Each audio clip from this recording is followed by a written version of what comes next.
happened was I started doing a boot camp with a pair of young entrepreneurs. It was the first time they've ever been in network marketing, and so they have all the skill, the talent, they're eager, they're desire, they're fired up, but they really have no idea where to start. So we started to do what's called a SWOT analysis, your basic, strength, weakness, opportunity, and threats, right? And so it's really important that when you step into anything, whether it's network marketing, you're starting a new job, taking over a new team, whatever it was, I always encourage people to sit down and do a SWOT analysis. Strengths, right?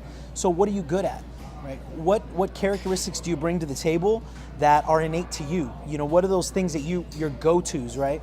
Your weaknesses, right? What things do you know already going into the game that can hinder you? And what the young gentleman that I was working with, he's an actual former basketball player and was a high-level basketball player.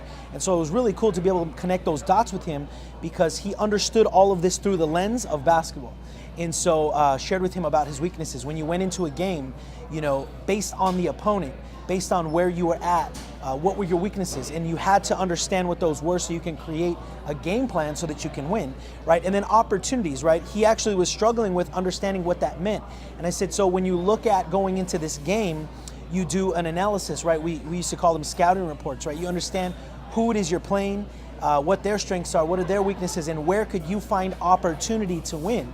So, if they had a player who was a little shorter or a little slower, or we noticed that this player had a tendency, we would design a playbook or we would design a strategy around that opportunity, right? And so the same thing goes in business. And so I told him, your opportunity, for him, it was getting really well versed in social media, understanding how to utilize Facebook to his advantage.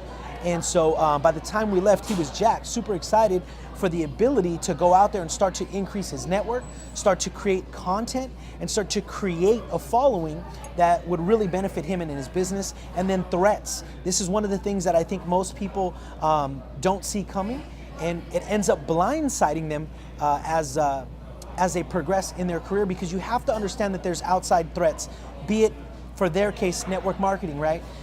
They've never had success in network marketing before. So when you go and you talk to people, your friends and family, your warm market, they know you. And they know that you're a college kid. They know that you haven't had success in business, and you can't get upset about that. You just have to understand that that's something that's gonna be against you. So that's a threat, right? That's something you have. The young lady that I was working with, she actually takes care of her grandmother.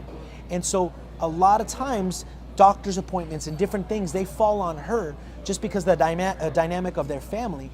And so she listed that as a threat, because this is something that legitimately can get in the way of her building her business and being flexible enough to really take it to that next level. And so it was an incredible opportunity, a really cool exercise, but again, simple, basic, fundamental business, a SWOT analysis, guys. But so many times we forget about those fundamentals, and the answers are right in front of us, guys. So it was a really, really cool opportunity to be able to share, and yeah, I was really blessed to do it.